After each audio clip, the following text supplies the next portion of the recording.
စိတ်၌ဖြစ်ပွားအစိုးတရားတို့ရဲ့လှည့်စားမှုများအပိုင်းနှစ်တရားဒေသနာတော်ဒီကနေ့ညဓမ္မသဘင်ခန္ဓာကိုရွှေဘုန်းတော်သခင်ရှင်တော်မြတ်ဖရာဤ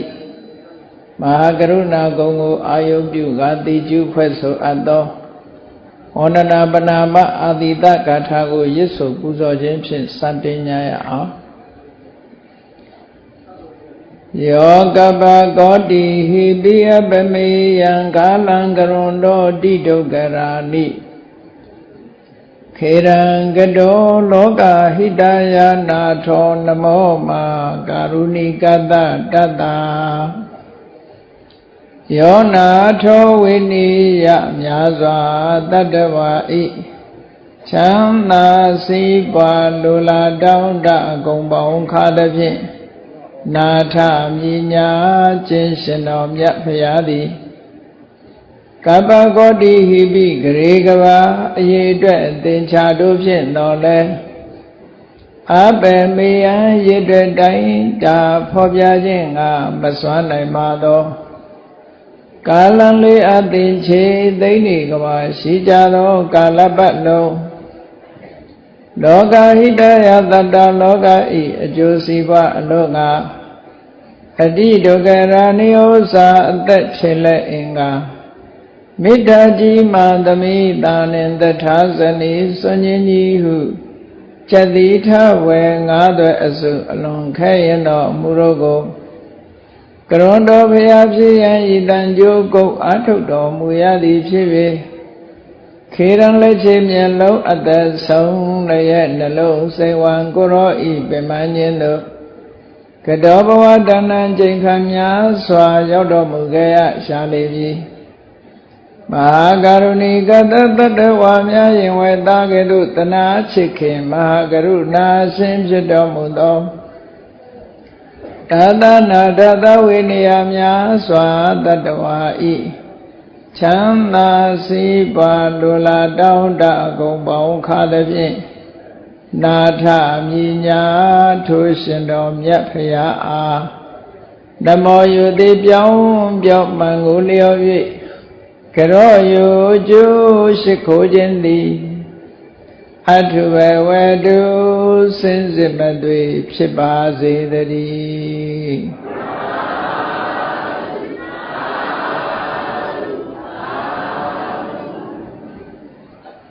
စိတ်၌ဖြစ်ပွား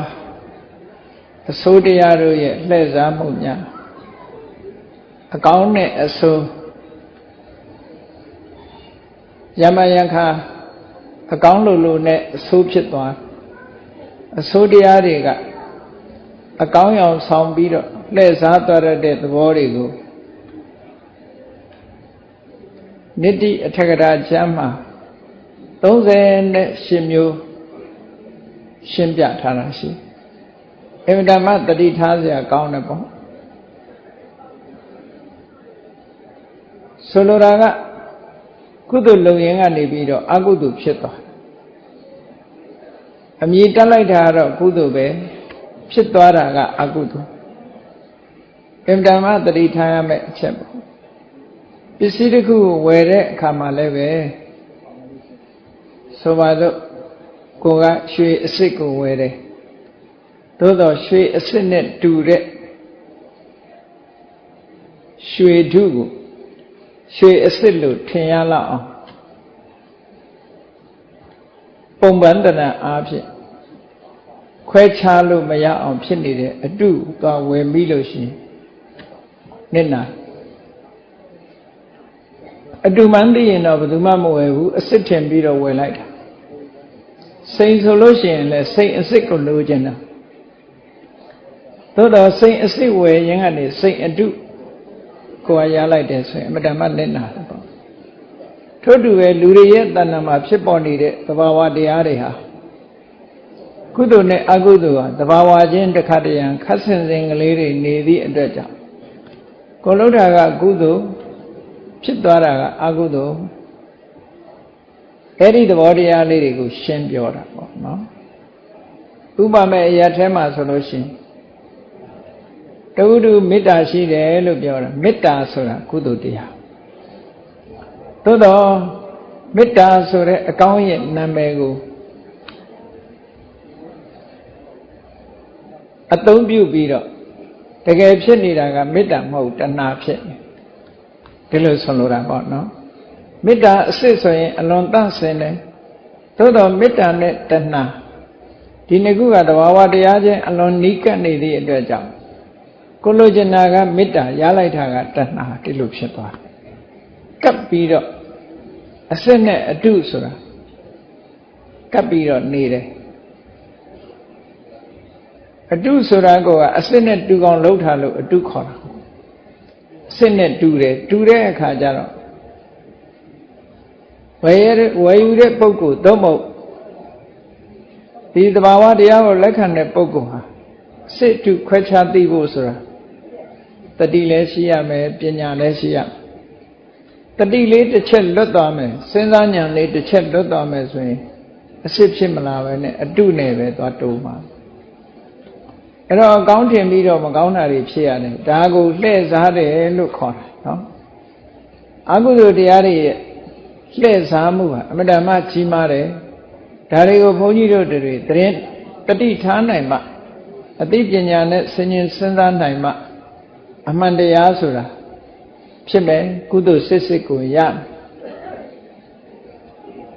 အဲ့ဒီထဲမှာလှည့်စားတဲ့ပုံလေးတစ်ခုနဲ့ပတ်သက်ပြီးတော့တစ်မျိုးစီတစ်မျိုးစီရှင်းပြီးတော့ပြောကြရအောင်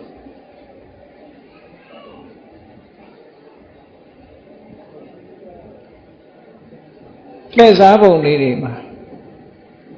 ဆိုပါစို့မောဟဆိုတဲ့တရားမောဟဆိုတာဘာလို့ဆိုရင်အမှန်တရားကိုဝေဖန်ခွဲခြားနိုင်ခြင်းမရှိသည့်အတွက်ကြောင့်အမှန်ကိုလစ်လျူရှုနေတဲ့သဘောဖြစ်တယ်ပေါ့နော်မောဟကအဲ့တော့လစ်လျူရှုတယ်ဆိုတဲ့တရားဟာတကယ်တော့ကောင်းတဲ့အာယုံမကောင်းတဲ့အာယုံဒီနှစ်ခုပေါ်မှာစိတ်ကိုတည်တည်ငြိမ်ငြိမ်ထားပြီးတော့လစ်လျူရှုနိုင်တဲ့ဥပေက္ခတရားဟာကောင်းတဲ့တရားပဲအိဋ္ဌာယုံနဲ့တွေ့လဲစိတ်ကမတုံလို့ဘူးအနိဋ္ဌာယုံနဲ့တွေ့လဲစိတ်ကမတုံလို့ဘူးအိဋ္ဌာယုံကိုလည်းညံ့ညံ့တာသဘောထားနိုင်တယ်အနိဋ္ဌာယုံနဲ့ပတ်သက်ပြီးတော့လည်းညံ့ညံ့တာသဘောထားနိုင်အဲ့ဒါလို့ညံ့ညံ့တာသဘောထားနိုင်တာအင်တမရင့်ကျက်တဲ့စိတ်ဓာတ်တစ်မျိုးပဲပေါ့ဥပိ္ပခာလို့ခေါ်တာပေါ့နော်ရင့်ကျက်တယ်ဒီလိုထားနိုင်မို့ဆိုတာတာမန်ပုဂ္ဂိုလ်တွေမထားနိုင်အိဋ္ဌာယုံနဲ့ပတ်သက်ရင်လောဘမဖြစ်အောင်လစ်လျူရှုနိုင်တယ်အိဋ္ဌာယုံကိုလစ်လျူရှုပြီးတော့နေနိုင်ဆိုပါလို့တာမန်အနေထားပြောမဲ့ဆိုရင်လမ်းပေါ်မှာပိုင်ရှင်မရှိတဲ့ယရနာပစ္စည်းလေးကိုတွေ့လို့ရှိရင်မြင်တဲ့အမတန်မှကောင်းမြတ်တဲ့ယရနာပစ္စည်းလေးကိုတွေ့လိုက်တဲ့အခါမှာ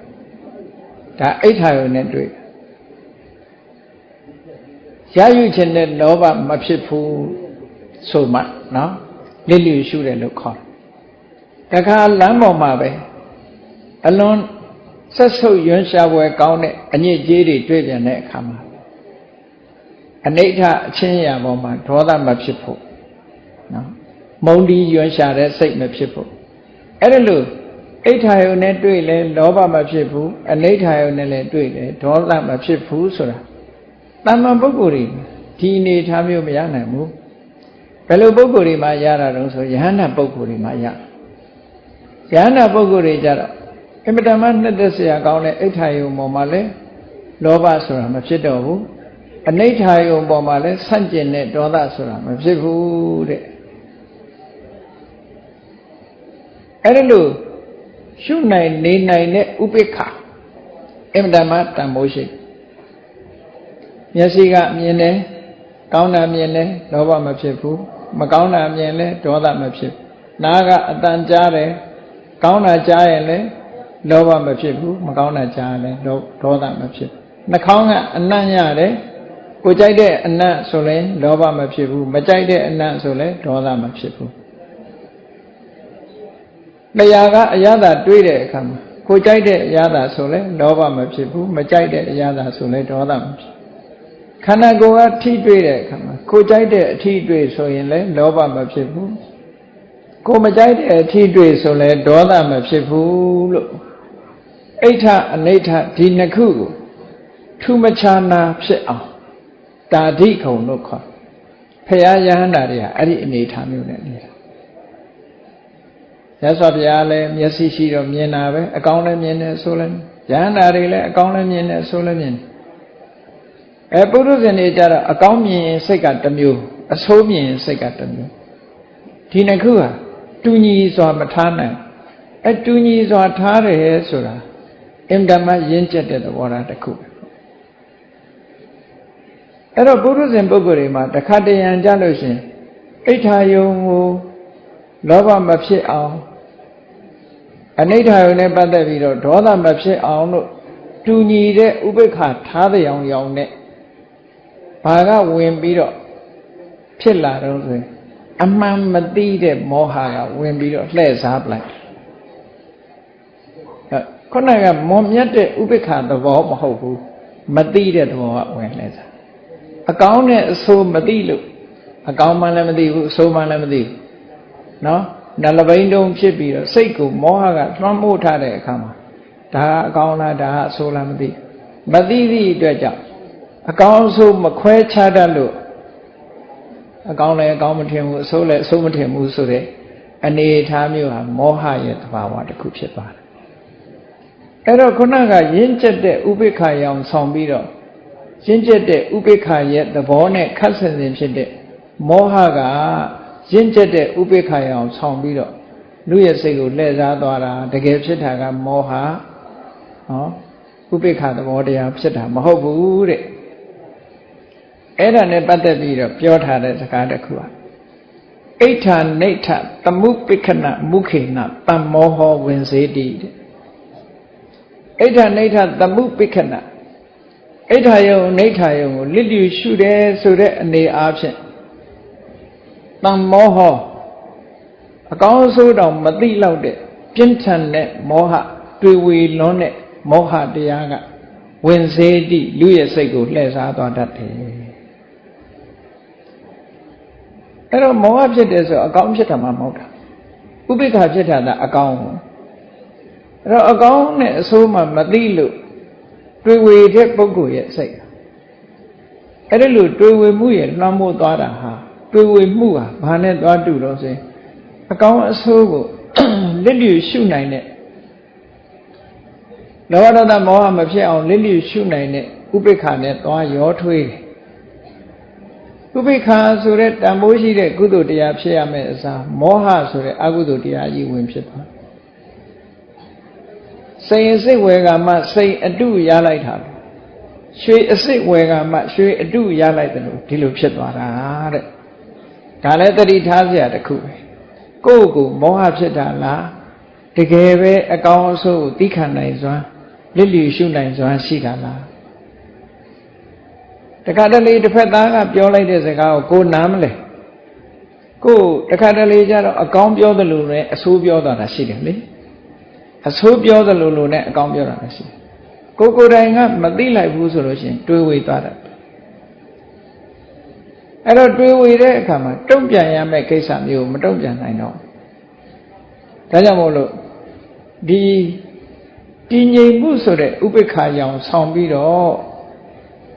အမှန်အကောင်းဆုံးခွဲခြားနိုင်စွမ်းမရှိတဲ့မောဟကလူရဲ့စိတ်ကိုလှိစားသွားနိုင်တယ်တဲ့အဲ့ဒီလှိစားမှုကိုသတိထားမယ်လို့ဆိုလို့ပေါ့နော်ဒါကတစ်ခုဒါတော့ခေါ်တာနောက်တစ်ခုလှိစားမှုလေးကဘာတွေကလှိစားတတ်တုံးဆိုမာနဆိုတဲ့အကုသိုလ်တရားကလည်းပဲအကောင်းရောင်ဆောင်ပြီးတော့လှိစားသွားတတ်တယ်လူတွေမှာငါလို့ဆိုတဲ့ဒီအတွေးတွေဝင်လာပြီးတော့ကိုယ်အရေးချင်းပေါ်မှာအထင်တစ်ခုရောက်နေတဲ့မာနတရားဆိုတာအကုသိုလ်တရားတစ်ခုပဲအဲ့ဒီအကုသိုလ်တရားကလည်းတခါတရံကြတော့ကုသိုလ်ရောင်ဘာရောင်ကိုလှုပ်တာမှန်တဲ့ရောင်နဲ့ဖြစ်ပြီးတော့အဟံတာဖြစ်တတ်တယ်တဲ့နော် မာနကလည်းကုသိုလ်ရောင်ဆောင်ပြီးတော့လှည့်စားသွားတာရှိသေးတယ်မာနဆိုတာပမာမှာလဲမာနလို့ပဲသုံးတယ်ဒီလူကမာနကြီးလိုက်တာနော်မာနကိုပြောတာမာနဆိုတာကိုယ့်ကိုယ်ထင်တာကိုယ့်ကိုယ်ထင်တာကိုယ့်အရေးချင်းကိုတွေးတာအကောင်လည်းတွေးတာပဲအဆိုးလည်းတွေးတာပဲအဲ့ဒါလို့မာနတရားကကောင်းတဲ့ရောင်ရောင်နဲ့လှိစားတတ်တာသိတယ်အဲ့တော့ဘယ်လိုလှိစားတာတုံးလို့ဆိုတဲ့အခါမှာအတ္တိညုတမုခေနအတ္တနိအပရိဘဝေနမာနောဝေစေတိတဲ့အတ္တိညုတဆိုကိုချိုးကိုစီးပွားဆိုတာနားလေရနားမလဲရဘူးမဟုတ်ဒါကောင်းတယ်ကိုယ့်အတွက်အကျိုးရှိတဲ့တရားကိုယ့်အတွက်အကျိုးရှိတဲ့ကိစ္စမလုပ်အောင်မဟုတ်လုပ်အောင်ဘယ်ဟာကကိုချိုးအစ်စ်လဲရွေးချယ်တခါတရံကိုချိုးလို့နဲ့ကိုအကျိုးမဲ့တဲ့ကိစ္စတွေရှိတယ်ဒါကြောင့်မို့လူတိုင်းဟာလေကိုအကျိုးလို့ကိုနားလဲရအောင်ကိုယ့်ရဲ့အကျိုးစီးပွားကိုနားလဲရအောင်အဲ့ဒီကိုအကျိုးစီးပွားကိုနားလဲတယ်ဆိုတဲ့အနေအထားတစ်ခုကိုအခြေပြုပြီးတော့အတ္တနိအပရိဘဝကိုမချိုးနိုင်ဘူးအမြဲတမ်းကိုနော်ရှေ့တန်းတင်ထားခြင်းကိုမြောက်ပင့်ထားခြင်းဘာလို့လဲဆိုငါလောကမှာငါကြိုက်ပဲဖြစ်ရမယ်ဒါမှငါအကျိုးစီးပွားရမယ်နော်ငါနဲ့ကိုယ့်ရဲ့ဒီချိုးနိုင်ရမယ်ဟာကိုမချိုးနိုင်မယ်နဲ့ငါအတွက်ငါအကျိုးဆိုတဲ့ဒီအတွေးတွေကလွှမ်းမိုးပြီးတော့နှိမ့်ချပြီးတော့ဆက်ဆံတဲ့ပုဂ္ဂိုလ်တွေကိုနှိမ့်ချဆက်ဆံမှုမပြုဘဲနဲ့ကိုကျိုးကိုစီးပွားကိုရှေ့တန်းတင်တယ်လို့ဆိုတဲ့အနေအထားအဖြစ်တကူကောင်းဆန်းလာတဲ့အခါမှာယမယံခါကိုဆိုတာနှိမ့်ချပေးရသေးတယ်နှိမ့်ချတဲ့ပုဂ္ဂိုလ်တွေနှိမ့်ချခုနတော့ကကြည့်လေရှ िख ိုးတယ်ဆိုတဲ့အဲမှာဖူးမြော်မှန်လျော့မာနကိုလျှော့မာနကိုမလျှော့ရင်ကြော့လို့မရလူချင်းပဲဘယ်သူကြော့မှာတော့ဆိုတာမျိုးပေါ့နော်ကိုတမင်းကိုစားနာဘယ်သူအရေးဆိုင်ရမှာတော့ဆိုတာဒါမာနရဲ့လေသံနေပေါ့နော်သို့တော့အရေးဆိုင်ရမဲ့ပုဂ္ဂိုလ်စိုက်တဲ့ပုဂ္ဂိုလ်စိုက်ထိုက်တဲ့ပုဂ္ဂိုလ်ကြတော့ဒီမာနကမချရင်အန္တရာယ်ဖြစ်တယ်သူကအနည်းဆုံးအကုသိုလ်ဖြစ်မယ်ကိုလေးစားမဲ့ပုဂ္ဂိုလ်မလေးစားဘူးဆိုလို့ရှိရင်လေဒီဘဝမှာတည်းမဲ့အကျိုးမဲ့ဆုံးရှုံးမှုတွေဖြစ်တတ်တယ်ပေါ့တချို့ပုဂ္ဂိုလ်တွေကြတော့နှိမ့်ချပြီးတော့ဆက်ဆံရတာရှိသေးတယ်လေအဲ့တော့နှိမ့်ချပြီးဆက်ဆံရမှာကိုမနှိမ့်ဆက်ပဲနဲ့ကိုမနှိမ့်ချနိုင်ဘူးလို့ဆိုလို့ခါမှာကိုအကျိုးစီးပွားကိုသိတဲ့ကြောင့်မနှိမ့်ချခြင်းအားဖြင့်ကိုအကျိုးစီးပွားကိုကတော့နားလဲတယ်လို့ထင်သို့တော့ကိုမနှိမ့်ချခြင်းအားဖြင့်မာနတရားကဝင်ပြီးတော့လှည့်စားသွားတဲ့အခါမှာကိုအကျိုးစီးပွားလိုနဲ့အကျိုးပြပြမှုတွေဖြစ်ကုန်မာနကြီးတို့ဒုက္ခရောက်သွားတဲ့ပုဂ္ဂိုလ်မျိုးတွေပေါ့နော်မာနဆိုတဲ့သဘောတရားဟာတမန်အားဖြင့်တော့ရှိတဲ့မာနမရှိတဲ့မာနမှန်ကန်တဲ့မာနမှားယွင်းတဲ့မာနလို့ဒီလိုခွဲခြားတာတော့ရှိယာထာဝမာနအာယထာဝအရှိတိုင်းထင်တယ်ဥပမာကိုစာတတ်လို့စာတတ်တယ်ကိုချမ်းသာလို့ချမ်းသာတယ်ကိုတတ္တိရှိလို့ရှိတယ်လို့ထင်တဲ့ဟာကဒါယာထာဝမာနအမှန်တိုင်းထင်တယ်တတ္တိမရှိဘဲနဲ့တတ္တိရှိတယ်ပစ္စည်းဥစ္စာမရှိဘဲနဲ့ရှိတယ်သမတဘဲနဲ့တတ်တယ်အရေးချင်းမရှိဘဲနဲ့ရှိတယ်လို့ထင်တာကြတော့အာယထာဝမာနလို့ခေါ်တယ်ကိုယ်အရေးချင်းကိုရှိတာကိုရှိတယ်လို့ထင်ပြီးတော့မာနတက်တာတောင်မှတရားဓမ္မနဲ့ပတ်သက်လာတဲ့အခါကျတော့အကျိုးမဲ့ဖြစ်တတ်တယ်တဲ့ရှင်အနုရုဒ္ဓရဲ့မာနပဲကြည့်ရှင်အနုရုဒ္ဓဟာတာဂဝေမင်းသားတူဘဝကနေပြီးတော့သာသနာပေါင်းဝင်လာလူဘဝတုန်းကဘလောက်ချမ်းသာတော့ဆိုတာထမင်းတရားရမှန်းတော့မသိတဲ့ပုဂ္ဂိုလ်မျိုးဘလောက်ချမ်းသာတယ်ဆိုတော့ဘယ်သူမှသူ့အသိမခံဘူးနော်သူထမင်းတရားရတော့ဆိုသူစားခြင်းရွှေကွက်ထဲပဲထမင်းရရွှေပကံနဲ့ ထမင်းပွဲမှာထမင်းဖြစ်တယ်လို့ပဲသိတယ်ထမင်းချက်ရတာပြောက်ရတာတွေ तू မသိဘူးဆံကနေထမင်းပြတ်တာ तू မသိဘူးစဘာကနေဆံဖြစ်တာလည်း तू မသိဘူးဒီလုပ်ငန်းကင်တာတွေနဲ့ပတ်သက်ပြီးဘာမှမသိစားကျင်တယ်ဆိုရင်ထမင်းခွက်တဲ့ထမင်းရောက်တယ်ဒါပဲသိတယ်နော် तू စားကျင်တဲ့အချိန်စားလို့ရတယ်မရှိဘူးဆိုတဲ့စကားလုံးကိုနားမလဲတဲ့ပုဂ္ဂိုလ်ဒါ तू ဆူတောင်းနဲ့လာတဲ့ပုဂ္ဂိုလ်မျိုးမဖြစ်နိုင်ဘူးလို့ပြောလို့မရဘူးနော်အဲ့ဒါလို့လူဘဝတုန်းကချမ်းသာလာသာသနာပေါင်းဝင်လိုက်တဲ့အခါကျ3 လအတွင်းမှာပဲ तू ဒိဗ္ဗစက္ခုအပိဉ္ဉ္ကြီးရသမထကျင့်လို့ပေါက်ရောက်အောင်မြင်ပြီးတော့ဒိဗ္ဗစက္ခုရတော့မလုပ်တော့ဘူး तू ပြောတယ်ဒိဗ္ဗစက္ခုနဲ့ဒိဗ္ဗစက္ခုဆိုတာစัจ java လာမှာရှိတဲ့တတ္တဝါတွေဘယ်လိုနေကြတယ်ဘယ်လိုထိုင်ကြတယ်ဘယ်လိုတည်သွားပြီဘယ်ဘဝမှာသွားမွေးတယ်ဆိုတာတွေကိုထိုင်ကြည့်နေတဲ့သဘောနော်တယ်လီဗီရှင်းကြည့်တယ်လို့ကြည့်နေလို့ရတကယ်ဖြစ်ပြနေတဲ့အဖြစ်ပြတွေဟာတယ်လီဗီရှင်းကိုထိုင်ပြီးတော့ကြည့်နေတယ်လို့အဲ့ဒါလို့မြင်နေရတဲ့အနေအထားမျိုးဒိဗ္ဗစက္ခုပဲအဲ့တော့သူကပျော်တယ်အမြဲတမ်းအဲ့ဒါနဲ့ပဲကြည့်သူကြည့်တာစัจ java လာတစ်ခုတင်ကြည့်တာမဟုတ်ဘူးစัจ java လာ1000စัจ java လာ1000မှာရှိတဲ့တတ္တဝါတွေအားလုံးတေဆုံးကြတာပြန်လီမွေးဖွားကြတာတစ်ခုခုဖြစ်နေတာအားလုံးကိုတယ်လီဗီရှင်းထဲမှာထိုင်ကြည့်နေတယ်လို့သူကအကုန်ကြည့်အဲ့ဒါပဲလုံနေတဲ့အချိန်မျိုးသို့တော့သူ့မှာကိလေသာတွေတန်လန်းရှိတယ်တန်လန်းရှိပြီမဲ့လို့သူ့စိတ်ထဲမှာဘယ်လိုထားတော့ငါစัจ java လာ1000ကိုတစ်ထိုင်နဲ့ကြည့်နိုင်တဲ့စွမ်းရည်တတ္တိရှိတယ်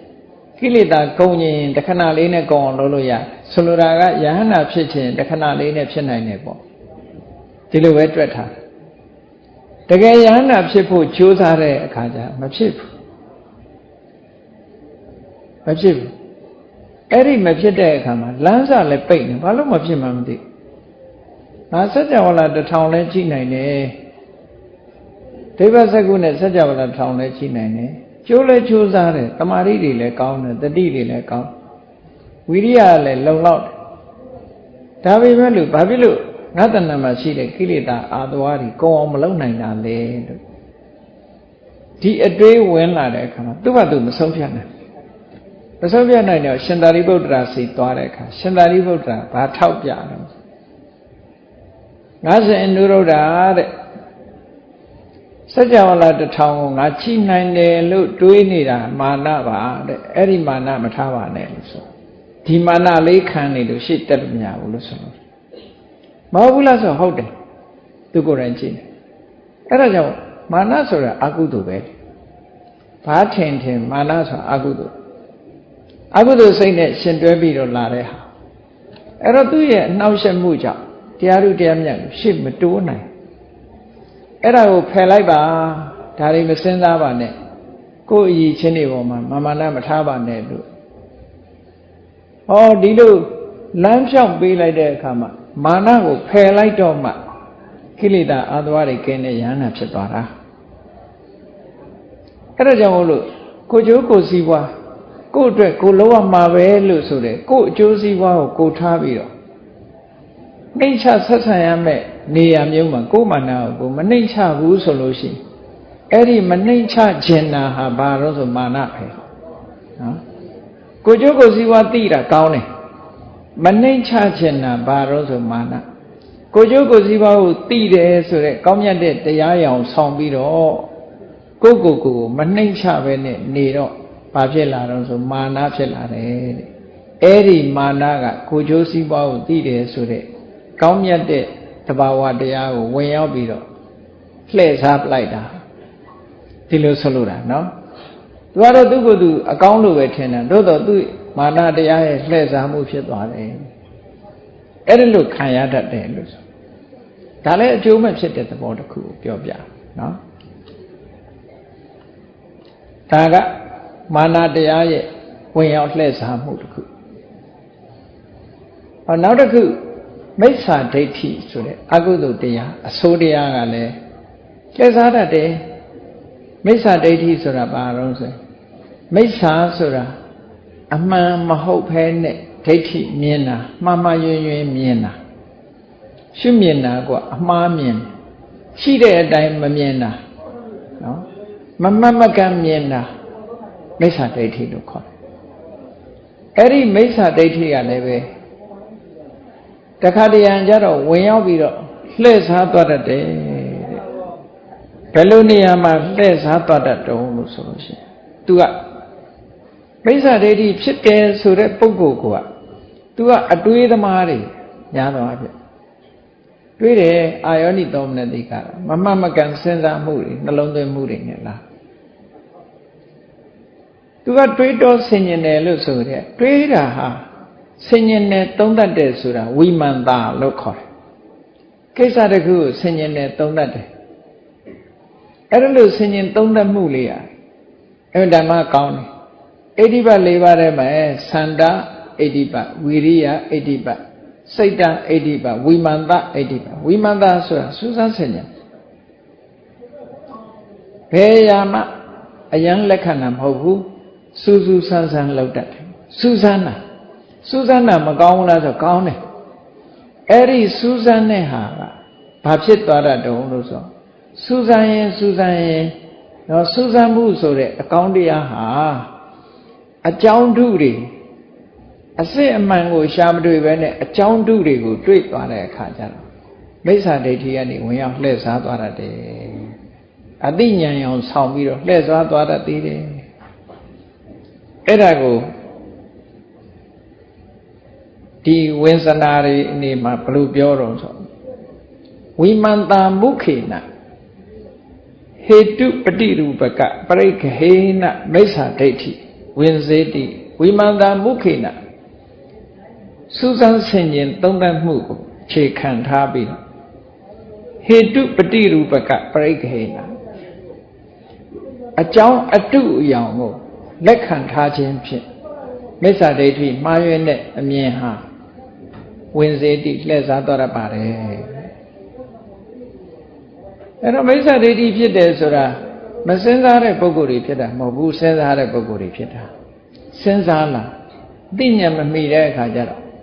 အကြောင်းအတုအယောင်တွေကိုအစစ်အမှန်ရောင်ထင်ပြီးတော့ဆင်ញင်တဲ့အခါနော်စဉ်းစားမှုဆိုတဲ့အသိဉာဏ်ရောင်နဲ့သူကမှားရတဲ့အမြင်တစ်ခုကကိုယ်ကိုလှည့်စားသွားတယ်ဆိုပါစို့တတိယဟန်ရဲ့အတွေးလို့ပေါ့တတိယဟန်ကစဉ်းစားတာ950ဇတ်တွေကိုဖတ်လိုက်ရင်ဘာတွေတွေ့လို့950ဇတ်တို့ဘုရားဝင်တို့ဖတ်တဲ့အခါမှာကြည့်ဘုရားလောင်းသူမိတာဒီပင်ကရာမြတ်စွာဘုရားနဲ့တွေ့ပြီးတော့ဗျာဒိတ်ခံတယ်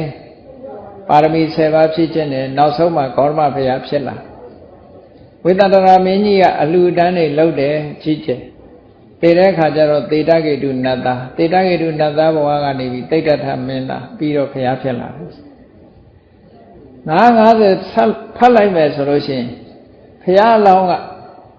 ဘဝတစ်ခုမှာသိဆုံးသွားတဲ့အခါပါရမီတွေဖြည့်ရင်နဲ့နောက်ဆုံးဂေါရမဘုရားဖြစ်လာတယ်ဆိုတဲ့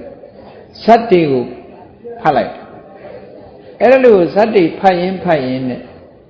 ဘာတွေစဉ်းစားလာတော့ဆိုသူမိတာယတိကဂေါရမဘုရားဖြစ်လာတယ်ဆိုလို့ရှိရင်ဒါသူမိတာယတိမှရှိတဲ့ဝိညာဉ်လေးကနေပြီးတော့ဘဝပြီးပြောင်းလာလိုက်တာနောက်ဆုံးဂေါရမဘုရားဖြစ်ဂေါရမဘုရားခန္ဓာကိုယ်ထဲရောက်လာတယ်ဝိညာဉ်ဖြစ်လာတယ်လို့မြဲတယ်ဆိုတဲ့အမြင်ကြီးတစ်ခုပေါ်လာတယ်သူမိတာယတိကဂေါရမဘုရားဖြစ်တယ်ဆိုတော့သူမိတာယတိနဲ့ဂေါရမဘုရားကတကယ်ကြည့်မယ်ဆိုလို့ရှိရင်ကဘာပေါင်းဟာနော်လေးသိင်ချေနဲ့တသိန်းกว่าဝေးတယ်သို့တော့အဲ့ဒီခရီးကြီးကိုဖြတ်တန်းလာပြီးတော့ဂေါရမဘုရားဘုရားရောက်လာတယ်လို့ဆိုမြဲတယ်လို့သူစိတ်ထဲမှာတွေးလာစဉ်းစားတာတော့ဒါဒီဝိညာဉ်လေးဟာတစ်ခုနဲ့တစ်ခုကူးပြောင်းပြီးတော့လာတာကူးပြောင်းလာလို့ဒီဘဝလူဝင်စားတွေဆိုလဲတူတူပဲပေါ့စိတ်ထဲမှာအဲ့လိုဆင်ញင်စဉ်းစားရင်ကနေပြီးတော့ဘာဖြစ်လာတော့ဆိုဟေတုပတိတွေဘက အကြောင်းအစစ်အမှန်တွေကိုမသိဘူးသဘာဝတရားရဲ့ပြောင်းလဲနေတဲ့အနေအထားတွေကိုမရှုမြင်နိုင်ဘူးသူမိတာယသိသည်ပင်လင်ဂေါရမဘုရားလာဖြစ်တယ်လို့ဆိုတဲ့ဒီအချက်တစ်ခုကိုပဲဆွဲမြဲပြီးတော့သူမိတာယသိရဲ့ယုတ်တိနံတွေကဂေါရမဘုရားလာဖြစ်တယ်လို့ဒီလိုနှလုံးသွင်းမိတဲ့အခါကျတော့ဘာဖြစ်လာတော့ဆိုမိစ္ဆာဒိဋ္ဌိဖြစ်လာတယ်တတ္တဒဒိဋ္ဌိလို့ခေါ်တယ်မြဲတယ်ဆိုတဲ့အယူဆတစ်ခုအဲ့တော့ဘယ်လိုယူမှမိစ္ဆာဒိဋ္ဌိကလွတ်မလဲလို့ဆိုလို့ရှိရင်ဝိပဿနာဉာဏ်နဲ့ကြည့်ချလိုက်ရုပ်တရားနံတရားဆိုတာဖြစ်ပြီးတာနဲ့ပျက်စီးသွားတာအဲ့တော့ပျက်စီးသွားတဲ့ယုတ်နံအဲ့ဒီယုတ်နံကပြန်ဖြစ်လာတာမဟုတ်ဘူးပျက်စီးသွားတာတစ်ခါလည်းပျက်စီးသွားအကြောင်းမကုန်သေးသည့်အတွက်ကြောင့်ဖြစ်လာပြီးရင်ပြတ်သွားတယ်ပြတ်လာပြီးရင်နောက်အကြောင်းမကုန်လို့တစ်ခုဖြစ်တယ်ဖြစ်တာဖြစ်ပြက်အစဉ်မြတာရှိတယ်ဆိုတော့ကဲဘုန်းကြီးတို့တွေစဉ်းစားကြည့်ပေါ့ခြေလမ်းတလမ်းပြီးလှမ်းတဲ့အခါမှာ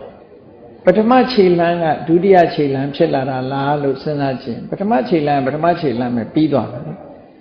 ဒုတိယခြေလမ်းကပထမခြေလမ်းမဟုတ်ဘူးသို့တော့ဒုတိယခြေလမ်းမရှိဘဲနဲ့လေပထမခြေလမ်းဆိုတာပထမခြေလမ်းမရှိဘဲနဲ့လေဒုတိယခြေလမ်းဆိုတာမဖြစ်နိုင်ဘယ်ရာပဲဖြစ်ဖြစ်သာဝရပြောင်းလဲနေတဲ့အရာတစ်ခုပြီးတစ်ခုတစ်ခုပြီးတစ်ခုသွားတဲ့အရာတွေဒါဖြစ်တယ်အဲ့တော့မြဲတယ်လို့ပြောလို့မရဘူး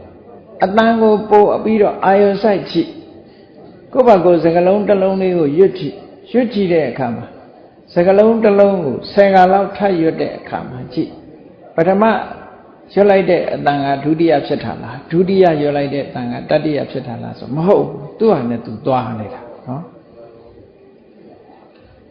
ဒီတဲ့ထင်ရှားအောင်ပြောလိုက်မယ် gas မီးချစ်လေးဆိုတော့ gas မီးချစ်လေးကိုချစ်လိုက်တဲ့အခါမီးတောက်ကလေးရညှိမ့်လိုက်နောက်တစ်ခါပြန်ချစ်အဲ့ဒီမီးတောက်ဟုတ်ကဲ့လားပြန်စဉ်းစားရနော်နောက်တစ်ချစ်တာနောက်အကြောင်းနဲ့နောက်မီးချစ်နော်ကဲဒီတဲ့ထင်ရှားတာကိုစဉ်းစားမြည်ရည်တဲ့သွားချစ်မြစ်ကြီးတဲ့သွားချစ်မြည်ရည်တွေကစီးနေတာဘယ်နည်းကလည်းစီးနေတာပဲဒီနေ့လည်းစီးနေတာအဲ့တော့ဒီမြည်ရည်ဟာမနစ်ကစီးတဲ့မြည်ရည်လို့ပြောလို့ရမရတော့ဘူးတွေးလိုက်တာနဲ့မြည်ရည်ဆိုတာအများအားစီးနေတာလေနောက်စီးတာနောက်ရည်အဲ့ဒါလိုပဲဒီတစ်ခုတည်းကနေပြီးတော့ဖြစ်နေတာမဟုတ်ဘူးတဲ့ဖြစ်စဉ်ကြီးတစ်ခုအနေနဲ့သာဆက်ဆက်နေတာပြောတာအပြတ်နေတယ်ဆိုတာကိုဝိပဿနာဉာဏ်အမြင်နဲ့ကြည့်နိုင်မှဝိပဿနာဉာဏ်စဉ်နဲ့ကြည့်မှမြင်မှဒီမိစ္ဆာဒိဋ္ဌိဆိုရင်မှားရွံ့တဲ့အမြင်ဟာကင်းသွားနိုင်တယ်အနုမျိုးဆိုလို့ရှိရင်မှားရွံ့တဲ့အမြင်တစ်ခုဖြစ်သွားမှာပဲဆက်ဆက်မှုအနေနဲ့သာရှိတာဒီပုဂ္ဂိုလ်ကဥပမာမဲ့ဒီဘဝမှာလူတယောက်ကတည်သွားပြီနောက်ဘဝဝင်စားတယ်ဆိုတာသူ့ရုပ်တွေကဒီမှာပဲတကြိုလိုက်တာလေဝိညာဉ်လို့ပြောကြတဲ့နံတရားလေးကလည်းပဲဒီမှာပဲချုပ်သွားတာသို့တော့ဒီမှာချုပ်ခြင်းဒီဟိုဘဝမှာအကြောင်းပေါ်ခြင်းအကြောင်းတစ်ခုပဲဒီလိုဆိုလို့တာနော်ချုပ်ပေးခြင်းအဖြစ်ပေါ်တာဒါကိုအနန္တရပစ္စယောနတ္ထိပစ္စယောဝိကတပစ္စယောလူတွေအလုံး24ပစ္စည်းထဲမှာသိုးနေတဲ့အတိုင်းပဲပေါ့ဒီဘဝကတည်လိုက်တဲ့သုတိစိတ်လေးရဲ့နောက်မှာပရိသေစိတ်ဖြစ်တာအဲ့ဒီပရိသေစိတ်လေးဒီသုတိစိတ်ကလေးချုပ်သွားလို့ဟိုကဖြစ်တာဒီသုတိစိတ်လေးကပရိသေစိတ်ဖြစ်သွားတာမဟုတ်ဘူးသူ့ဟာနဲ့သူအပြတ်သွားတာသို့တော့သုတိစိတ်မချုပ်ရင်တရေစိတ်ဆိုတာမဖြစ်ဘူးတဲ့ဒီလိုဆိုလို့တာဆက်ဆက်မှုတော့ရှိတယ်သူတို့နှစ်ခုကြားမှာလည်းပဲခြားကွယ်နေတာမရှိဘူးဒါကြောင့်မို့လို့အနန္တရပစ္စယောမရှိတော့မှခြေစုပြုလို့နတ္ထိပစ္စယောအဝိကတပစ္စယောအလုံးကင်းกว่าပြီးတော့မှခြေစုပြုတာဒီလိုဖြစ်ပြီးပြတ်သွားတဲ့သဘောလေးတွေမမြင်သမျှတတ္တဒဒိဋ္ဌိဆိုတာဖြစ်သွားနိုင်တယ်ပေါ့အဲ့တော့မှားယွင်းတဲ့အမြင်တစ်ခုဆိုတာဉာဏ်မလုံလောက်ပဲနဲ့ဆင်ញင်စဉ်းစားမှုတွေဝိမာန်တလိုစဉ်းစားတယ်လိုနဲ့မိစ္ဆာဒိဋ္ဌိဖြစ်ကုန်အခုဒီကနေ့ခေတ်မှာလည်းပဲကြည့်ဖျားဟောတရားနဲ့ပတ်သက်ပြီးတော့ဆင်ញင်စဉ်းစားတာ 2500ကမြတ်စွာဘုရားပွင့်တယ်ဆိုတာဟုတ်ကလားနော်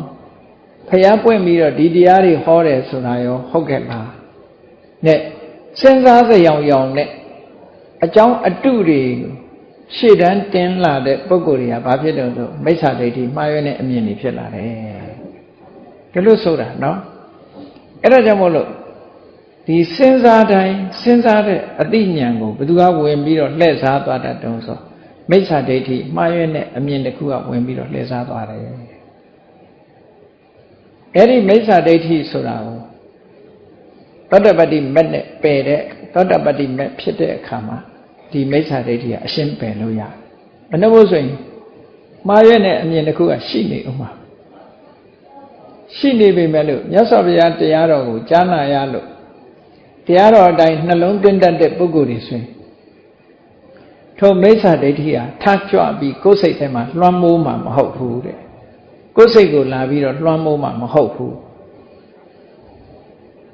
လုံးဝမပယ်ရသေးသည့်အနေအထားအနုတ္တယသို့မဟုတ် positive အနေအထားသာရှိကောင်းရှိမယ်ပေါ့အဲ့ဒါကြောင့်မလို့ခုလိုတရားနာတာတို့မမကန်ကန်စဉ်းစားတာတို့က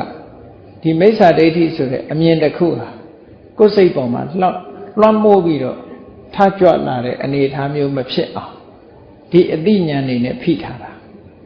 နောက်ဆုံးသောတပတ္တိမေရမှ positive က negative ဖြစ်မှာရှိနေတဲ့အနေအထားတစ်ခုမပယ်ရသေးလို့ရှိနေတဲ့အနေအထားတစ်ခုအနုတ္တယလို့ခေါ်တာအဲ့ဒီအနုတ္တယကိုလုံးဝဖယ်ရှားနိုင်တာသောတပတ္တိမေပဲဒိဋ္ဌိနဲ့ပတ်သက်တဲ့အနုတ္တယကိုဖယ်ရှားနိုင်တာတော့သောတပတ္တိမေကမှဖယ်ရှားနိုင်တယ်အဲ့ဒီကြတော့မှအမှန်မြင်တယ်ဆိုတာလာတော့ဒီကြားထဲမှာတော့အမှန်မမြင်တော့အကြောင်းအတုတွေကိုလက်ခံခြင်းအားဖြင့်နော်လက်ခံခြင်းအားဖြင့်စုံစမ်းဆင်ခြင်တဲ့ဝိမာန်တဖြစ်ရမယ့်အစားမိစ္ဆာဒိဋ္ဌိဆိုတဲ့မှားယွင်းတဲ့အမြင်တွေပေါ်လာတတ်တယ်မှားယွင်းတဲ့အမြင်ကဝင်ရောက်ပြီးတော့လှည့်စားသွားတယ်လို့ဒီလိုပြောတာနော်အေးခုခေတ်မှာဒီလိုအလှည့်စားခံနေရတာတွေအများကြီးခုခေတ်မှာမဟုတ်ဘူးတန်တရားထဲမှာအလှည့်စားခံနေရတာတွေဟာဒီမိစ္ဆာဒိဋ္ဌိအမြင်တွေနဲ့လှည့်စားခံနေရတာစင်စင်တူတဲ့သဘောလေးတွေကိုကြည့်ပြီးတော့လှည့်စားခံနေရတာအဲ့ဒီလှည့်စားမှုတွေကိုရှင်းရှင်းလင်းလင်းမသိနိုင်သမျှကာလပတ်လုံးအစစ်နဲ့အတုမခွဲနိုင်လို့အစစ်ကိုရှောင်ပြီးတော့အတုကိုပဲရနေကြတာလို့ဒီလိုဆိုလိုတာပေါ့နော်ဒါမိစ္ဆာဒိဋ္ဌိနဲ့ပတ်သက်တဲ့ကိစ္စတစ်ခုနောက်တစ်ခုကဘာတော့ဆိုတရားဝါဒီပေါ်မှာကရုဏာမဲ့တဲ့သဘောရက်စက်တဲ့သဘောဝိဟိန္တာလို့ခေါ်တယ်သို့မဟုတ်တတ္တိတုအတ္တယပန္နတာအကျဉ်းတရားကဲမဲ့တဲ့သဘော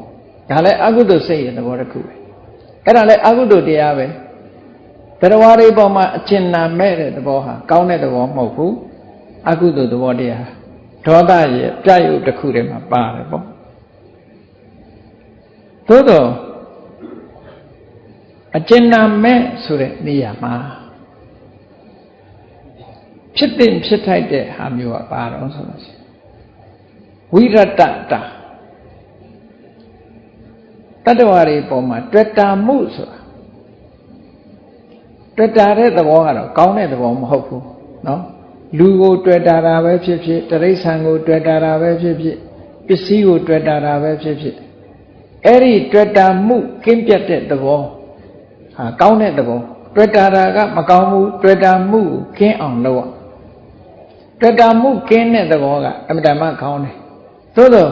တွေ့တာမှုကင်းတဲ့ရောင်နဲ့အကျဉ်းနာမဲ့တဲ့လူဖြစ်သွားလို့ရှိရင်တော့အကုသိုလ်ဖြစ်သွားကြတယ်ဒီလိုဆိုလိုတာเนาะတွေ့တာမှုကင်းတာကမကောင်းဘူးမဟုတ်ကောင်းတယ်တဏှာလောဘကိုဖယ်ရှားတွေ့တာအဲ့ဒီတွေ့တာမှုကင်းအောင်ကြိုးစားတဲ့ရောင်နဲ့တွေ့တာမှုကင်းတယ်ဆိုတဲ့ကုသိုလ်တရားရောင်နဲ့ဘာကလာတော့ဆိုအကျဉ်းနာကင်းမဲ့တဲ့ပုဂ္ဂိုလ်တယောက်ဖြစ်ကျင်နာကင်းမဲ့တဲ့စိတ်ဓာတ်ကလှည့်စားသွားတတ်တယ်။အော်ဒီလိုဆိုတော့ဘုရားလောင်းဟာတာတော်ရဟုတ်လားနဲ့ရတော်ရရာတို့ကိုစွန့်ခွာပြီးတော့တောထွက်သွားတာအကျဉ်းနာမဲ့လို့တချို့ကထင်ကြ။တ မကျင်နာဘူးလို့ထင်တယ်မဟုတ်ဘူးမြတ်စွာဘုရားရဲ့ကျင်နာမှုကအများတဲ့ပို့ပြီးတော့လေးနဲ့တယ်ဘေးကပုဂ္ဂိုလ်တွေကကျင်နာတာကိုယ်မိသားစုလေးပေါ်မှာဒါကိုကျင်နာတာမြတ်စွာဘုရားရဲ့အကျင်နာတရားကဘယ်ပေါ်ထိအောင်ရှိတော့ဆိုတတဝါအားလုံးပေါ်မှာထားတယ်ဒီမိသားစုအမေနဲ့သားမွေးခါစားလေးကိုပြစ်ထားခဲ့တာဟာသူတို့ရောက်ရမဲ့ဆင်းရဲဒုက္ခတွေကိုမရောက်အောင်ငါလမ်းရှာမယ်ဆိုတဲ့စိတ်ကူးနဲ့သူတို့ပေါ်မှာခိတ္တတွေ့တာမှုတွေကိုဖယ်ရှားလာတာဟာရက်ဆက်တဲ့အနေနဲ့ဖယ်ရှားတာမဟုတ်ဘူးအမြဲတမ်းမုံမြတ်တဲ့စိတ်ဓာတ်နဲ့ဖယ်ရှားမတူဘူးဟုတ်ကလားဘေးကနေကြည့်မယ်ဆိုလို့ရှိရင်ရက်ဆက်တာဘုဒ္ဓဝင်ဖတ်ပြီးတော့အဲ့ဒါလိုပြောတဲ့လူပါရှိသေးတယ်နော်ဒါဘယ်သူကထင်တော့ဆိုလို့ရှိရင်ဒေဝရတ်ကလည်းအဲ့လိုထင်တာပဲရတောရရဲ့မောင်အရင်ခောက်ဒေဝရတ်ကဖះပေါ်မကျေနပ်ဘူးဘာလို့မကျေနပ်သူနှမအကြီးလားငယ်လားတော့မသိဘူးနော်သူတို့မောင်နှမသူနှမကိုအိမ်အောင်ပြုတ်ပြီးတော့ကလေးလေးတယောက်နဲ့ပြစ်ထားခဲ့တယ်ဒီအမြင်မျိုးပြင်တာလေအခုကလည်းမြင်မှာပဲဒါမျိုးကတော့ဒီလိုပဲအရာထဲမှာဆိုဒီလိုပဲမြင်မှာပဲပေါ့ဘုရားကိုအကျဉ်းကင်းမဲ့တဲ့ပုဂ္ဂိုလ်တရားတခါရောက်ခမလုံးတဲ့သုပ္ပဗုဒ္ဓရတောရရဲ့အဖေသုပ္ပဗုဒ္ဓရတောရရဲ့အဖေသုပ္ပဗုဒ္ဓဆိုတာတခြားမဟုတ်ဘူးမေရောမာယာမိရွေးတော်ဂေါရမီတို့ရဲ့မောင်အရင်အဲ့တော့သိတ္တမင်းသားကတောထွက်သွားတယ်လို့ဆိုတဲ့အခါမှာမွေးခါစားကလေးလေးနဲ့တနာစရာကောင်းတဲ့ရတော်ရရာတို့ကိုဆွန့်ခွာပြီးတော့သွားတယ်ဆိုအတော်ရက်စက်တဲ့တူလို့ဒီလိုပြောမှာပေါ့မြတ်စွာဘုရားကအဲ့ဒါလို့မဟုတ်ဘူးနော်အကျဉ်းနာမဲ့တဲ့လုံးရမဟုတ်ဘူးကျဉ်းနာတဲ့လုံးရလို့ဘယ်လိုကြောင့်အကျဉ်းနာမဲ့တယ်လို့မပြောနိုင်တာတော့ဆိုရင်မြတ်စွာဘုရားတရားကိုသိလာတဲ့အခါမှာလမ်းမှန်ကိုဖော်ပြပြီးကဲတင်လိုက်လို့ရတောရရာကလည်းဘိက္ခုနီမှာဖြစ်ပြီးတော့ပြိဋိဘံပြုသွားတယ်ဟောတမယဝကလွတ်သွားသားတော်ရာဟုလာလေးကလည်း9နှစ်အရွယ်မှာသာသနာပေါင်းဝင်လို့ယဟန်ဖြစ်ခါစားလေးမှာယဟန်ဖြစ်ပြီးတဲ့အချိန်မှာပဲမြတ်စွာဘုရားကတရားဓမ္မနဲ့အမြဲတမ်းကြိုးစားပြီးဟောလို့ယဟန်လည်းဖြစ်ပြီးတဲ့နောက်မှာမကြခင်ပဲယဟန္တာဖြစ်သွားတယ်ဘုရားပြိဋိဘံမဆံခင်ပဲတာဝရိန္ဒနတ်ပြည်တက်ပြီးတော့ပြိဋိဘံဆံသွားတယ်လူပြည်မှာတောင်ပြိဋိဘံမဆံဘူးနတ်ပြည်မှာသွားပြိဋိဘံဆံတာသူ့မိတ်ဆွေပေါင်းသင်းနေအဲ့ဒီမှာရှိပုံရအဲ့တော့ကြည့်လေသားမိနှစ်ယောက်စလုံးဟာတန်ယောက်ကလွတ်သွားတာအကယ်၍တာမင်းတို့သားမိနှစ်ယောက်ငါတစ်သလုံးပြုစုမယ်ဆိုလို့ရှိရင်ဖះဟာဖះဖြစ်ဖို့လည်းမရှိပေးနိုင်တဲ့အတိုင်းအတာတစ်ခုကယာတုနဲ့စီးစိမ်နဲ့ဒါပဲပေးလို့ရသူလည်းအိုမယ်ငါလည်းအိုမယ်သူလည်းသိမယ်ငါလည်းသိမယ်နောက်ဆုံးဒီလမ်းနဲ့ပဲသွားအဲ့တော့မြတ်စွာဘုရားကအတွေ့အတာကင်းမဲ့တဲ့ဒီဝိရတတာတွေ့တာမှုမရှိဘူးဆိုတာမရှိအောင်လုပ်ပြီးတော့မြတ်စွာဘုရားကြိုးစားတာဟာရက်စက်တာမဟုတ်ဘူးတဲ့ဝိရတတာတာမန်ပုဂ္ဂိုလ်တွေမစွန့်ခွာနိုင်ဘူးဒီ renounce လုပ်တယ်ဆိုတာဟောကိုပစ္စည်းဆိုတာနော်တဲပုတ်လေးတောင်ပြစ်မထားနိုင်ဘူးဝတ်စုပ်လေးတောင်ပြစ်မထားနိုင်ဘူးကိုပစ္စည်းချာဒါလေးကအသုံးဝင်အောင်မှဆိုပြီးသိမ့်ထားအောင်မှအဲ့တော့မြတ်စွာဘုရားကရွှေနန်းစည်းစိမ်အမှန်တမ်းချမ်းသာတဲ့စည်းစိမ်ဥစ္စာတွေကိုစွန့်လိုက်တာဝိရတဒီစွန့်လိုက်တဲ့ကုသိုလ်ရက်ဆက်တဲ့သဘောမဟုတ်ဘူးတဲ့သို့တော့တာမန်ပုဂ္ဂိုလ်တွေကြတော့ဒီလိုအကျဉ်းနာမဲ့တဲ့လို့ရည်ဖြစ်သွားတတ်တယ်လို့ဒီလိုဆိုလိုတာနော်လုံးဝစွန့်ခွာသွားပြီးတော့ပြစ်ထားခဲ့ပြီးနောက်အိမ်အောင်ပြုတ်သွားရင်တော့ဒါအကျဉ်းနာမဲ့တာပေါ့ဒီလိုဆိုလိုတာပေါ့နော်အဲ့တော့အဲ့ဒီအဓိပ္ပာယ်မျိုးမဟုတ်ဘူးတဲ့ဒါကိုပြောတာဝိရတတာပฏิရူပကေနကြည့်လိုက်တဲ့အခါကျတော့နော်အတွေ့အတာကင်းတဲ့ရောင်နဲ့သူတို့ပါသည်သူတို့ငါသူတို့တာရုံးစင်မရှိဘူးဆိုနော် တွေ့တောင်ကင်းတဲ့ရောင်နဲ့တတ္တိတုအထေယပန္နတာတရားဝါတွေပေါ်မှာကိုယ်နဲ့ပတ်သက်တဲ့ပုဂ္ဂိုလ်တွေပေါ်မှာအကျဉ်းနာကင်းမဲ့တာဆိုတာမျိုးကဝင်ပြီးတော့ဝင်စေတိလှည့်စားသွားတတ်တယ်ဒါတတိထားစရာဒီနှစ်ခုအကျဉ်းနာကင်းတာလားသို့မဟုတ်တန်ရောစဉ်ကင်းအောင်ကြိုးစားတာလားတန်ရောစဉ်ဆိုတာဟာလူကိုကူညီစရာမရှိရင်အခုကတန်ရောစဉ်လည်းပြောင်းပြီးပြောင်းပြန်နေတွေးကြတယ်ဥပိ္ပခာတို့တန်ရောစဉ်နဲ့တန်ရောစဉ်မရှိဘူးတန်ရောစဉ်မရှိဘူးနဲ့သူကပြောတာဒီပုဂ္ဂိုလ်တယောက်ကိုတန်ရောစဉ်မရှိဘူးနောက်တစ်ယောက်သွားတန်ရောစဉ်ရှိနော်ဒီပစ္စည်းပေါ်တန်ရောစဉ်မရှိဘူးနောက်ပစ္စည်းတစ်ခုပေါ်မှာတန်ရောစဉ်ကအပြောင်းအလွှဲဟာဒါဒီဟာကတန်ရောစဉ်ခင်းတာလို့ပြောလို့မရဘူးတန်ရောစဉ်ပြောင်းတာလို့သာပြောလို့ရတယ်အခုခေတ်ကတန်ရောစဉ်ခင်းတယ်မဟုတ်တန်ရောစဉ်ပြောင်းတာတတန်ရောစဉ်ကနေနောက်တတန်ရောစဉ်ပြောင်းလိုက်တာပဲရှိအဲ့တော့တန်ရောစဉ်ဆိုတာလူကိုခေါ်တာလည်းမဟုတ်ဘူးပစ္စည်းကိုခေါ်တာလည်းမဟုတ်ဘူးဘာခေါ်တာတော့ဆိုလူနဲ့ဒီစိတ်ချားမှာ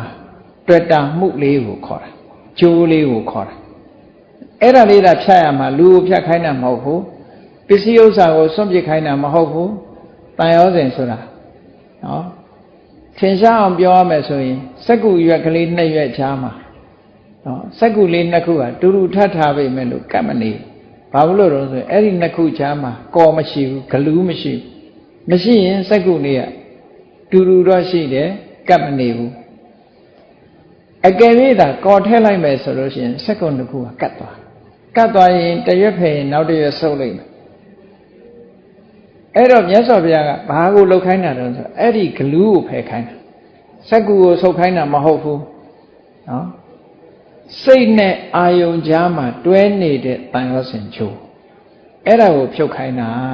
တဲ့အဲ့ဒါကိုဖြုတ်ခိုင်းတာကိုလက်တွဲဖြုတ်ခိုင်းနေထင်ပြီးတော့ဒီလက်တွဲဖြုတ်ပြီးနောက်သွားလက်တွဲပြန်တယ်ဆိုပဲဟုတ်မယ်နော်နောက်တစ်ခုသွားလက်တွဲပြန်တယ်ဒီပစ္စည်းဆိုဟိုပစ္စည်းသွားတွဲပြန်တယ်ဆိုမဟုတ်ဘူးလေကျိုးဖြတ်တာမှမဟုတ်ဘဲနဲ့ချိုးတွေလျှောက်ဖွာတာဒီလိုတွေဖြစ်တာပေါ့တန်ရောစဉ်တွေလျှောက်လောက်တာပေါ့အဲ့တော့ဆိုလိုတာကတန်ရောစဉ်ဂျိုးဆိုတာတန်ရောစဉ်ဂျိုးကိုတဖြတ်ရတယ်လူကိုဖြတ်ရတာမဟုတ်ဘူးနော်လူကိုဖြတ်တာမဟုတ်ဘူးအေးဒါကြောင့်မို့ဒီတွေ့တာမှုဆိုတဲ့တွေ့တာမှုဆိုတဲ့သဘောအာဟုတုတွေ့တာမှုကင်းတယ်ဆိုတာတစ်ဖက်ကကြည့်မယ်ဆိုရင်အမတန်မှမွန်မြတ်တယ်တွေ့တာမှုတွေကိုလျှော့ချမယ်ဘာဖြစ်လို့တွေ့တာမှုကိုလျှော့ချအောင်တွေ့တာမှုရှိနေသမျှကာလပတ်လုံးတောကဆိုတာလာတယ်လေတွေ့တာမှုရှိတဲ့နေရာမှာတောကလာတယ်တွေ့တာမှုမရှိတော့ဘူးဆိုရင်တောကမရှိတော့ဘူးဒီလိုဆိုလို့တာနော်ဒါအမတန်မှထင်ရှားတဲ့ကိစ္စတစ်ခုပဲကိုပိုင်တဲ့ပစ္စည်းတစ်ခုကိုပိုင်နေသေးသမျှကိုမှစိုးရင်ကြောင်းကြရှိကိုကရောင်းထုတ်လိုက်တဲ့အချိန်မှာကိုမပိုင်တော့မပိုင်တဲ့အခါတန်အောင်စင်မရှိတော့လှည့်မကြည့်တော့ကားရောင်းဝယ်လုပ်နေတဲ့လူတွေချိပေါ့နော်ကားတစ်စင်ကိုပိုင်နေတဲ့အချိန်မှာဆိုလို့ရှိရင်တတတနဲ့နေကောင်းနေပဲရောင်းလိုက်ပြီဆိုရင်တန်အောင်စင်ပဲရောက်သွားတော့ကားရောင်းရတဲ့ငွေပေါ်ရောက်တော့ပြန်အိမ်တိမ်ရောင်းပြီးနောက်တဲ့အိမ်ဝယ်မဲ့သူကလည်းပဲဒီရောင်းလိုက်တဲ့အိမ်ပေါ်မှာတန်အောင်စင်ပြတ်ပြီးတော့နောက်ထပ်ဝယ်မဲ့အိမ်ပေါ်မှာတန်အောင်စင်ဖြစ်တာပဲဒီလိုဖြတ်ရမှာကဒီပေါ်တွေအကုန်ဖြတ်တာပြောတာနော်တန်အောင်စင်ပြတ်တယ်ဆိုတဲ့သဘောအဲ့ဒါပြောအေးဒီမှာလည်းပဲအခုလို့မှားယွင်းပြီးတော့လှည့်စားသွားတတ်တယ်တဲ့အစစ်မှန်ကိုသိဖို့လိုတယ်လို့ဒီလိုဆိုလိုတာပေါ့နော်တန်ရောစဉ်ကင်းမှုနဲ့ကျင်နာမဲ့မှုကသွားပြီးတော့ရောထွေးသွားတတ်တယ်ဒီလိုဆိုလိုတာဟောနောက်တစ်ခုကကာမတုခလိကနုယောဂတဲ့ကာမတုခလိကနုယောဂဆိုတာအစွန်းနှစ်ဖက်မလိုက်ရမဲ့ယဟန်တော်တပါးအနေနဲ့ဓမ္မစကြာထဲမှာတွေးမိဘိက္ခွေအန္တာပပ္ပစိတေနနသေဝိတ္တပါကိလေသာအာတော်တွေကုံအောင်ကျင့်တဲ့ကိလေသာတွေကိုထုတ်ပြဖို့ကြိုးစားတဲ့ပပ္ပစိတဆိုတဲ့ရှင်ယဟန်တပါးအနေနဲ့ဒီအစွန်းနှစ်ဖက်ကိုမလိုက်နဲ့ဒီအစွန်းနှစ်ခုမလိုက်နဲ့ဆိုတဲ့ထဲမှာပါတဲ့ကာမတုခလိကနုယောဂကာမတုခဆိုတာ နှစ်သက်စရာအာယုန်တွေနဲ့ချမ်းသာမှုကိုရှာတာနော်ဘယ်လိုရှာတော့မျက်စိနဲ့ပျော်စရာအာယုန်ကိုကြည့်ပြီးချမ်းသာဒုက္ခကိုရှာတယ်ကဲလူတွေမရှာဘူးလားစဉ်းစားကြည့်ကိုယ့်မျက်စိလေးနဲ့ကိုယ့်အိမ်မှာနေရတာယိုးနေပြီဆိုတော့ဟောကံတော်ကြီးတဲ့သွားလျှောက်တယ်ဟိုဟာတွေကြည့်တယ်ဒါတွေကြည့်တယ်နော်ဟိုလဲဒီလဲပေါ့မျက်စိနဲ့လှတာပါတာကိုကြည့်နေကြရဲ့ယိုးနေရင်အစ်စ်သွားကြည့်ဒါမျိုးတွေပေါ့နော်တခါအတန်ဆိုလို့ရှိရင်လဲတူတူပဲအတန်စမ်းအစ်စ်ပေါ့မှာရှာရင်ကနေချမ်းသာဒုက္ခကိုလိုကြတာတဲ့အဲ့ဒီကာမဒုက္ခလို့ဆိုတာပေါ့နော်အဲ့ဒီကာမဒုက္ခတွေကိုကာမကိုအကြောင်းပြုပြီးရလာတဲ့ချမ်းသာဒုက္ခတွေပေါ်မှာကြိုးစားအထောက်မှုကိုကာမဒုက္ခလေးကနုယောဂလို့ခေါ်တယ်တဲ့အဲ့ဒါကအကုသိုလ်တစ်ခုသို့တော့မြတ်စွာဘုရားကအသက်ရှင်မို့ရအတွက်နော်အသက်ရှင်ရေးအတွက်စားစရာတို့ဝတ်စရာတို့နေစရာတို့ခွင့်ပြုထားတာရှိတယ်စားစရာလည်းရှိရမယ်ဝတ်စရာလည်းရှိရမယ်နေစရာလည်းရှိရမယ်အတိုင်းတာတစ်ခုအရာခွင့်ပြုထားတာအဲ့ဒီခွင့်ပြုထားတဲ့အရာတွေပေါ်မှာသူကအလွဲသုံးစားလုပ်ပြီးတော့ကာမချမ်းသာခံစားတဲ့အဆင့်မျိုးရောက်သွားလို့ရှိရင်တော့ဒါကလှိစားသွားတာလို့ဒီလိုဆိုလိုတာနော်အဲ့ဒါလို့လှိစားသွားမှုတွေကိုခံရတတ်တယ်တဲ့အေးဒါကြောင့်မို့လို့ဝိဇ္ဇနာဆိုတဲ့လှိစားမှုလေးတွေအလွန်တိမ်မွေ့တယ်ပေါ့နော်တစ်ခုနဲ့တစ်ခုကပ်ပြီးတော့အမတန်မှနီးတယ်နီးတာကြောင့်မို့လို့နိဗ္ဗာန်ကိုလိုလားကြတဲ့သူတော်စင်များနော်စိန်ကောင်းကိုရလို့တဲ့ပုဂ္ဂိုလ်များစိန်အတုနဲ့အစစ်ကိုခွဲခွဲပြားပြားသိဖို့လိုသလိုရွှေအစစ်ကိုရကြတဲ့ပုဂ္ဂိုလ်တွေကလည်းရွှေအစစ်နဲ့ရွှေတုခွဲခွဲခြားခြားသိဖို့လိုသလိုနိဗ္ဗာန်ချမ်းသာကိုမျက်မှောက်ပြုခြင်းတဲ့ပုဂ္ဂိုလ်တွေလည်းကုသိုလ်နဲ့အကုသိုလ်ဒီနှစ်ခုကိုကွဲကွဲပြားပြားသိဖို့လိုတယ်လို့ဆိုတဲ့ဒီလှည့်စားမှုတွေကိုတတိထားရှောင်ကျဉ်ကြပြီးလှည့်စားမှုမခံရအောင်ကြိုးစားအားထုတ်ကြမှာဖြစ်တယ်လို့ကိုယ်စီသဘောကျပြီးကျင့်ကြံကြိုးကုပ်အားထုတ်တော်မူနိုင်ကြပါစေကုန်သတည်း